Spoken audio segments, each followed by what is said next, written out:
clearly was a terrorist attack, and it was a car loaded with highly explosive materials that detonated. I think they're doing a very good job of carrying out an investigation, and I think when they have facts, they'll release those facts. Or there are reports, rather, that the UK is not sharing targeting. Yeah, a couple points. The United States, there's reasons why we have those assets in the region, and that is to collect intelligence, and we're actioning on that. Obviously, I won't go any deeper when it comes to intelligence matters.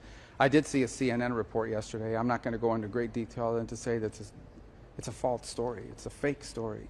And what's happening now is people with a business card that has a government email on it become sources because they don't know, they're not even in the know. So they either have an agenda or they want to make themselves important.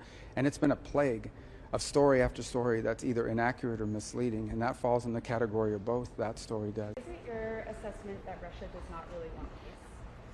Well, we can only go by what we see. I mean, I think they've stated clearly what they want is they want the rest of Donetsk.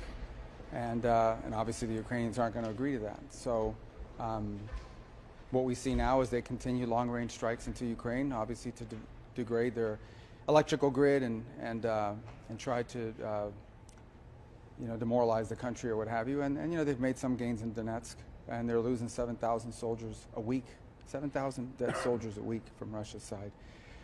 So as of now, I mean, that's the assessment we have to make. They've made a demand that Ukraine can't agree to, and so we're sort of where we are at this point. Mr. Secretary, I was told by the European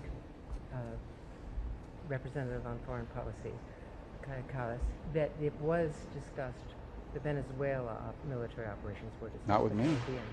No one raised it. I mean, no one in the meeting raised it. It was raised in meetings. Not with me. They didn't raise it with me. They may have raised it among themselves, but they all came now from CELAC or whatever they were at. But it didn't come up once in any of the gatherings that we had, either last night or today. And will the Saudis get a security deal that is better than the deal that that Qatar previously got? Well, we're still working through all that. I mean, obviously, all that will be announced just prior to or during the visit. But we'll have some good agreements to sign with them. A lot of progress has been made since the president's visit there. So we're working through that. I feel good about where it's at. There's still a few things that need to be tightened up. Nothing has happened in this entire process that has impeded our ability to identify drug boats and strike them. Without getting into details on the you mentioned that.